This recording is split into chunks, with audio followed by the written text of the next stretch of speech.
Live from the Bill Austin Studios in downtown Phoenix, you're listening to Traffic Jam on Blaze Radio.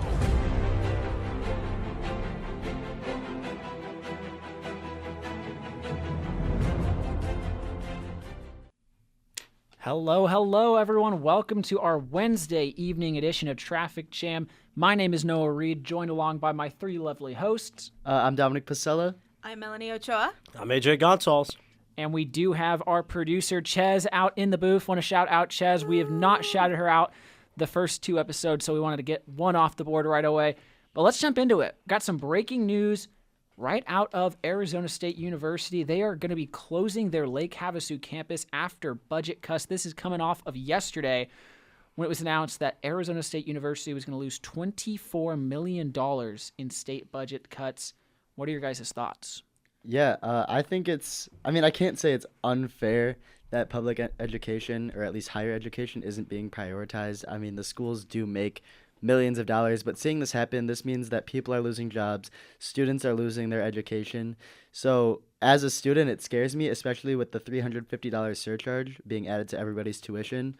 It just worries me about the future of ASU and if this is going to keep happening in the future. Yeah, of course. And these budget cuts aren't only affecting higher education. They're affecting public education in Arizona statewide, which is incredibly scary for a lot of not like higher education schools, like high schools that may be underfunded or may already be in bad areas already. So it really is just a kind of like a waiting game to see what else might happen due to these decisions. It's a tough one, especially for all the parents out there and all the tuition payers. $350 surcharge right now, that's not looking too good. It's also a tough look anytime you make cuts at any point, especially when it's your school too. It's a tough pill to swallow for sure. Yeah, they put out a press statement about 225 students and 20 employees would be affected by this change, but ASU Profs Nancy Gonzalez did state that the school would be working very diligently to move all those students impacted by the events. And this is kind of comes on a more general, problem, as it's the whole state of Arizona. You have the University of Arizona. They have financial struggles as of late with a $63 million budget deficit. And ASU is also expected to lose another $10.9 million in funding without the Arizona Promise Program, which that aids students who are getting the in-state tuition as well as low-income families. So it's just all around looking to see what kind of changes will be made, but there is leadership who is hard at work to sort these things out. Yeah, and I just feel like it was a contradiction from many politicians saying that they want to help students work on getting their student loans figured out and help use taxpayer money to help prioritize higher education specifically, and then feels like a major step back. But I mean, I understand reallocating taxpayer money. Hopefully it goes to better things, but yeah, to be honest, I don't know. Yeah, tough day for all the students involved. You just hope everyone gets back on their feet okay off of this, and that we can all move forward better. That's the only thing we can hope for right now. But tell you, my parents aren't too happy about that $350 surcharge, though. I'll tell you that. No, not at all. It comes at a bad time. I'm looking at my phone right now. I'm like, funds are running low. Now I have to pay another $350. I don't know if my loans are going to cover this. It's scary. It is scary as a student, but I mean, in the grand scheme, $350 is not a lot compared to this insane tuition that ASU has. Yeah, no, including how all sudden it came to be. Including for those students currently at the Lake Havasu campus who have to relocate next summer. Of course, I have a couple of friends who go there who are panicking right now, trying to figure out what they're going to do and what their next plan is. Of course, like you guys have previously stated, faculty is going to be working very closely with them, but it is still incredibly scary. And of course, with loans and everything, like that $350 supercharge. Hi, Mom. We have more charges now. It's a very sudden thing that none of us were prepared for, so... Yeah, and you have friends at Lake Havasu. What are the majors there? Because I'm not exactly sure what they have, and can that carry over to a campus like Tempe or Phoenix or even like West Valley? Ooh, okay. That part I'm not very familiar with. They're all mainly friends from high school who I'm just kind of keeping in touch, but they have been sharing on their stories or just sharing with me in DMs and stuff that it was a sudden announcement. Of course, it was if you were paying attention to politics closely, to those cuts that Arizona was doing generally statewide, this could have been predicted.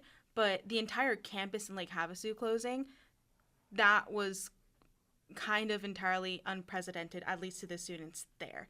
So, but I'm assuming none of them have told me that they're thinking of switching majors or thinking of transferring schools. So I'm hoping, and of course I'll try and confirm with them later on, but they should hopefully be able to transfer to Tempe or over here. Yeah, that makes a lot of sense. But anyways, on a more national scale, as Vice President Kamala Harris plans to be in Arizona this Friday, bullet holes has been found at a Democratic Party office in Tempe, so not too far from here. This is the office that the Harris campaign uses when they are in the state. Luckily, there were no injuries on the scene as the Harris campaign isn't here yet, but there have also been no arrests. Whether this was coincidental or not, it's definitely scary to see the rise in violence near political candidates in America. This is soon after the incident with gunshots at Mar-a-Lago, or the golf course where Donald Trump was. And yeah, how are you guys feeling? Because the election is in 2 months, and we're not even a little over a month. And we're seeing candidates almost being, well, not in this case, almost being assassinated, but we're seeing attempts of violence on these candidates. It's completely crazy to me. I mean, again, like, this is the third time something like this has happened. Of course, thankfully, nobody was at her office this time around. I also just think it's so shocking because it's so close to where we are currently. Like, of course, Mar-a-Lago, and all those other places are so far away, but no, it's just right down a couple miles away. And I think it really shows how polarized right now we are as a country and how wild things are politically right now. And I really do hope things start to calm down on both sides, of course. The temperature at this country really right now is an all-time high. I mean, we were pretty hot in 2020. I think we're just about as hot, if not even hotter, than we were in 2020 right now for 2024.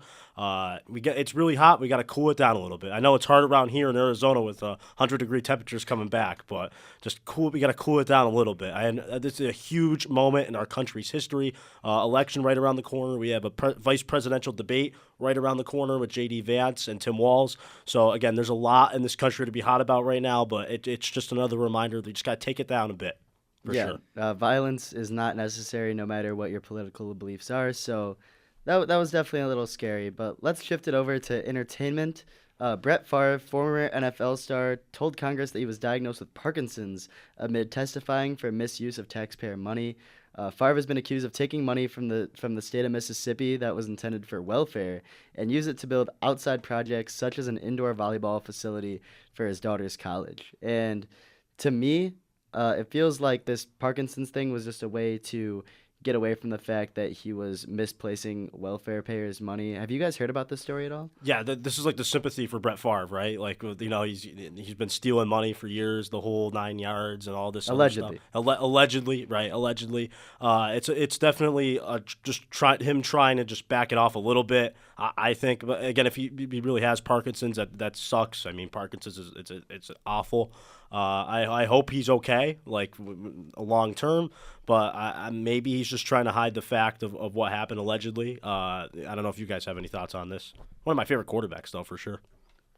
Yeah, no, I definitely feel like this was kind of a way for him to kind of push away some of that backlash. But of course, allegedly, he still did use taxpayer money for other things other than, you know, things that are necessary, like welfare and everything. Like, of course, just because somebody has Parkinson's doesn't mean that they're going to misuse taxpayer money. I don't really see the connection on why he would tell this while he's testifying. But I mean, again, I like you've said, like, I hope he's okay, but I don't really see the connection on why he said this. Kind of the same boat for me. It's just a crazy world we live in. I mean, look at the headlines, all the news, and this is just one more thing that, you know, people are getting flooded into their social media feeds, their news feeds. So if I take away one thing from it, it's just, man, we are living in crazy times right now. Yes, we are. And talking about crazy times, spooky season is right around the corner. Halloween is my favorite holiday, so I'm excited. And the new Joker movie is coming out. Joker, Folie à Deux, I believe it's French. Folie à deux. Folie à Deux. Sorry, I do French. Thank you. Yes, I appreciate that because I was struggling how to pronounce that. Comes out in theaters on October 4th, starring Joaquin Phoenix as the Joker and Lady Gaga as Harley Quinn. Are you going to go see the new Joker movie? I mean, I'm absolutely going to go see it. Lady Gaga is actually going to be releasing an album to pair with this movie. It's literally going to be called Harlequin. I'm super excited for it personally as a major superhero like DC fan. Again, what about you guys? I'm excited to see where they take this movie from here. I remember the original Joker. I think it was, was it 2019 when it first came out? Yeah. Okay, that feels like a little while ago now. I mean, how long ago was that, right? I like the first one. I'm curious to see where they go in certain areas from here. The Joker, I thought it was a grand slam, a home run out of the ballpark hit for DC Comics overall. I thought that it was an interesting story from the first minute I stepped into the theater to the minute I left the theater. So I'm really anxious to see where they go from here. I know they have a movie theater right by Goncalves here at ASU, so that's convenient right there for me to go see a movie for sure. Yeah, absolutely. The AMC Theater is going to be a hot commodity coming October. But I mean, I'm excited. Like you said, 2019 was the first time the Joker hit the theaters. And while it doesn't necessarily feel like it was that long ago, it's 5 years. That's a pretty good amount of time this day and age for the film industry as far as waiting on a movie. Usually we'll see, sequels kicked out in 1, maybe 2 years. And so I like that DC's taking their time. You're seeing them doing that with the second Batman movie. And I'm excited. This looks like a new version of DC, and we're seeing some really cool content put out by them. But we got a couple of more sports personalities popping up. Why don't we turn it over to them? Yeah, let's talk sports. Melody, do you want to take over there? Oh, yeah, of course. So, of course, this game, the key game that happened this past weekend was Texas Tech versus ASU. Of course, unfortunately for all of us ASU fans, we did lose 30-22, but it was a 6-point loss. So it wasn't major, at least against a giant like Texas Tech. ASU did have a higher amount of yards at the end of the game with 376 yards versus Texas Tech's 337. 8-point loss. Sorry about that. I cannot do math. And then, of course, some game leaders throughout was B. Morton in Texas Tech. He led passing yards, but C. Scatabo, which is a player from ASU, led both rushing yards with 18 carries, 60 yards, and 2 touchdowns. And receiving yards with 6 receiving and 117 yards in total. So, yeah, while we may have lost the game, there was definitely some key moments that were definitely noteworthy. What did you guys think? Did you guys watch it? Well, I touched on this a little bit on our Monday show of Onward to Victory. And while a lot of people I've talked to so far have kind of been down, saying this is ASU regressing back to the mean, this is exactly what we expected out of the program, I would pump the brakes on that because I objectively have watched bad football throughout high school. My high school football team was no good, and I've seen what it's like to be down in the dumps. However, ASU showed me something that really caught my eye. It's the energy and the spark, especially all the press conferences with head coach Kenny Dillingham show me that he is committed to building a quality program. And the thing that is so central to is the environment. He is fostering a good environment within the Sun Devil Stadium, and I think that is going to lead ASU forward. I 100% agree. I just think that this was ASU's welcome to the Big 12 moment. It was their first time playing Big 12 conference ball in their history, so I think there's growing pains, obviously, like with any team. The Cinderella story couldn't be forever. We knew that they weren't going to go 12-0. But 3-1 is not a bad start. They have a bye week to get themselves together, and then it's back home against Kansas for Parents Weekend. So we'll see how that goes. Yeah, I thought Texas Tech throughout the game. I think the key to Arizona State right now is getting Cam Scatabo in the game. I thought Texas Tech overall did a good job of limiting Cam Scatabo's production throughout the game. More really than anything, I thought it was more about Texas Tech throughout the game. They're very undisciplined at points. But overall, I think ASU's in an okay spot. I mean, that was their first game in the new conference. So you got to give them a little break there. But I'm curious to see where they come off of this. They have a bye coming up this week, so we'll see coming off the bye what they look like for family weekend. Yeah, make sure to wear maroon against Kansas, October 5th, I believe. Yeah, that's family weekend, right? Yeah, family weekend. Perfect. Pack the Inferno. Yeah, it's going to be a lot of fun. Ooh, okay. That's nice to know. But moving away from football, we're going to head into the WNBA with Aja Wilson, a player from the Las Vegas Aces. Recently, I believe yesterday actually, accepted the 2024 Kia MVP award. This is major. She's had an amazing run this season. She played on the U.S. team for the Olympics Games this year, most notably. She was a key part of the team. She led the team against that match with Germany, which was one of the more important games throughout that, and really led to the U.S. winning.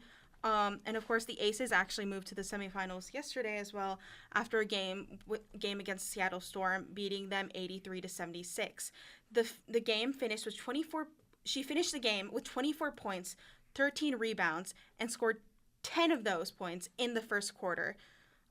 She also set a record this game, which this game recorded her 13th time in her career where she won a game with 20 points and 10 rebounds in a playoff game specifically. It's currently the most in WNBA history, with Candace Parker and Tamika Catchings previously only having 12 games under their belt. But what do you guys think? Did you guys watch the game yesterday? I did not, but I can say I'm a big Asia Wilson fan. My favorite player is Sabrina Ionescu. The New York Liberty did win today, so I think she's having a great year. She was the first player to ever score 1,000 points in a season in WNBA history. So definitely exciting. It's always good to see the WNBA rise. I think Caitlin Clark's a major player in that. But people sleep on Asia Wilson. She's coming off back-to-back championships with the Vegas Aces, and they're going for a three-peat this year. So we'll see how that goes. Yeah, well, I think Wilson's well deserving of the honor too. She had a great season for them. Just as a side note, I thought these WNBA playoffs have been extremely interesting. I mean, Caitlin Clark's playing right now. I was watching that for the show. I think the Sun are up in that game by 5 right now in the fourth quarter. So I'm excited to go watch that one during bottom of the 6th. I'm gonna have to manage that somehow.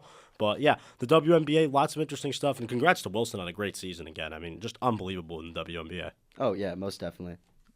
Yeah, no, again, congratulations to Wilson. Truly, like you all have said, well deserved. But of course, moving on to something a bit more back home. Of course, I'm sure all of you have heard that Al McCoy passed away recently at 91 years old.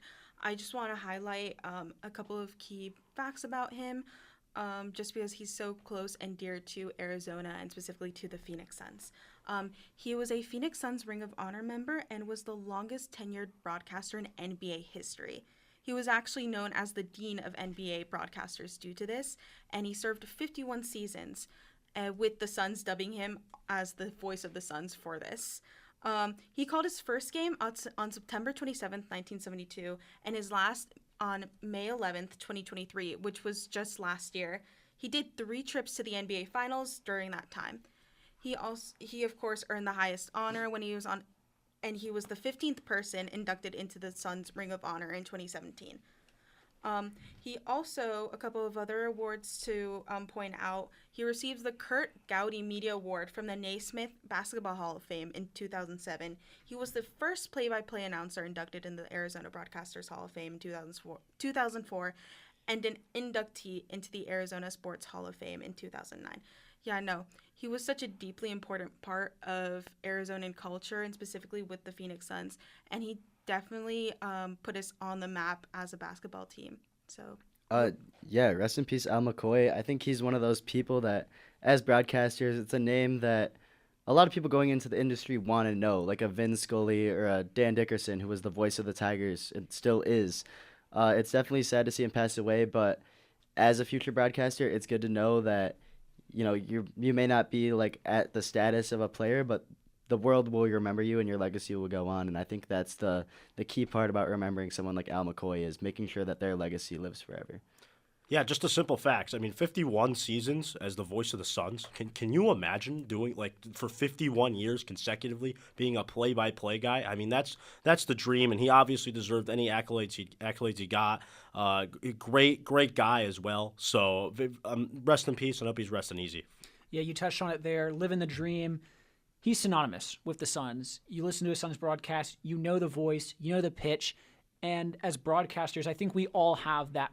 You know, especially with our sports broadcasters in here, we all have, you know, the legends, you know, whether for me, a Ken Squire or a Vin Scully, you have those people who just ring true to your sport, to your team, and to see the recognition, all the fan support, all the well wishes for his achievements as well as to his family. It's truly beautiful to see, and we wish his family well and grateful for all of the things that he did for the Phoenix Suns. Yes, very much so. Anyways, AJ, do you want to take us into international news? Yeah, and so see what's going on? so some big stories this week internationally.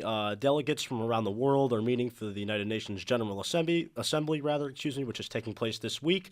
Joe Biden for the United States spoke, and he called on the United States as a nation to unite amid an inflection point on American society. Zelensky of Ukraine also came out and spoke. He warned UN delegates that Russia is planning to attack nuclear power plants. Lots of interesting options here from this United Nations General Assembly this year. Lots of interesting people from around the world speaking. Zelensky and Biden, the two real highlights. Zelensky, again, Russia, Ukraine, that's been going on for some time now, and I think Zelensky's just trying to do whatever it takes at this point to end this thing, to get it out of the way. It's been happening. It's been going on for too long, and I think Zelensky's just trying to just stop it and just return to peace. And for Biden, election year, so a lot of the delegates were interested to see what he had to say. I wonder if you guys had any thoughts on the UN Assembly this week, or any details to point out. Yeah, the thing that Biden said, he said that he wants to keep away from isolationism, which is something, as a tax-paying citizen, I want to say concerns me, because now I'm worried that a lot more of my taxes are going to go towards defending the country, which is something that I guess I'm okay with, but I do not want the U.S. to get too involved in unnecessary wars. And it's unfortunate that it's happening across the world, but isolationism, I think, might be the way to go for the U.S. When you mentioned that, getting involved in unnecessary violence, and this comes off the heels of reports that the U.S. will be sending more troops to the Middle East as tensions continue to rise. And I know, AJ, you're going to touch on that a little bit later, but again, just goes to show that there is so much tension, not only here in America as we get ready for this election season, but just across the globe as a whole. Yeah, anytime the United States is in an election year, I just think there's an increased tension around the world as well, because you may be going back to Donald Trump, or you may be staying somewhat close with the Biden, Biden going to Harris. You know what I mean? There's a lot of questions in the American world, which leads to a lot of questions in the entire world. Because really, if you think about it, the world in large respects relies on the American society and the American government to, and this year, this election is one of the most divided elections we've seen. So I'm interested to see where it goes from here. Melanie, do you have any thoughts on this? Yeah, no, it's honestly just entirely crazy. It is an understatement to say that the geopolitical scheme right now is basically a boiler set to explode. And obviously, I know some of you guys mentioned isolationism. I do personally believe that is the way to go, including because it is an election year. Of course, we spoke earlier about gunshots being shot over in Tempe at Harris's office, and it just feels like we're focusing on the wrong things right now with this, Joe Biden speaking on Ukraine, and then of course sending more troops to the Middle East. We should be focusing more back at home, including like we said, it's an election year, so it's really direly important for the country. Yeah. So Noah, I hear you got some stories coming in about the local news. Some more to a positive note. Those have been your international news. Noah, take it away with local news for me. Yeah, absolutely. We got some fun stuff coming out here, and I think I've established myself at this point in the show as our food expert. I'm all into the restaurants, what they got going at the state fair. But right now, the New York Times released its annual list of the 50 best restaurants in the United States of America for 2024, and one Phoenix restaurant, Mr. Bond's Bar and Mochata, made the cut. And what's shocking about this one in particular is the 4.7-star venue on Yelp has only been open for a year, and it's also the only restaurant representing the state of Arizona. What do you guys think of that? It's definitely interesting. I think to make the top 50 best restaurants and be open less than a year, everybody likes something new, but usually you have to be established to get something like this. And personally, I've never been to Mr. Bond's. Maybe I should if it's that good, but it depends on how much I have to open up the checkbook. Well, and one thing to mention is the owners just started this business up, like you said, within the last year. They also own La Muang, which offers a variety of Thai dishes. So it's very interesting to see what they've done in just a very short time. And one thing I want to mention here is moqueta translates to pork on a grill. And I looked this up. It actually looks really, really good. And so it's a dish featuring a domed grill with your DIY barbecue meat surrounded by a delicious looking moat of broth. And it's also one of only 3 moqueta styled restaurants in the entire nation. So definitely want to give this place a check out. Downtown Phoenix, we got a couple of, I know we got the fall break for ASU coming up in October. Might want to check it out. You make me hungry. I think we've done this show now 3 times, right? And each time now, Noah or someone on the set has made me hungry. And this one may be the best one yet. I mean, that sounds awesome. Like, can't wait to go to the dining hall again and just load up again on food just to replicate the dish here for sure. So. Well, there is free barbecue in the Civic Space Park today. They're doing some type of Old West event. I forgot what it was, but there's a mechanical bull. It's Night in the Country. You're also going to be taught kind of line dancing and different kind of dancing styles. So you guys should definitely show up. So, oh, yeah. Sorry, stop by. random plug-in. No, I love it. I think that's exciting. But anyways, going back to your point about Mr. Bonds, yeah, family weekend's coming up. My family's not coming out, but if your family is, make sure to tell them to come here. Make them buy you a nice dinner. Because if they're coming all the way to ASU, they got that type of money. So I don't know. We'll see how that goes. And yeah, do you guys have anything else to say? What do you guys got? Go ahead, guys. I mean, I don't even really like pork, and honestly, the description of the restaurant makes me want to go anyways. Honestly, it sounds delicious. Yeah, I think everybody likes the 5-star, the 4-star. Everybody likes to have the best. So I think to try it, it's one of those things you just gotta try, So I don't know. We'll see. All this food has me hungry. I might want to check out the mechanical bull you're talking about and maybe get some free barbecue at the Civic Park. So anyways, that'll wrap up today's show. I'm Dominic Pasella. I'm Noah Reed. I'm Melanie Ochoa. I'm AJ Goncalves. And shout out our producer, Chess. That's a wrap for Traffic Jam, guys. Bye. Bye. See ya.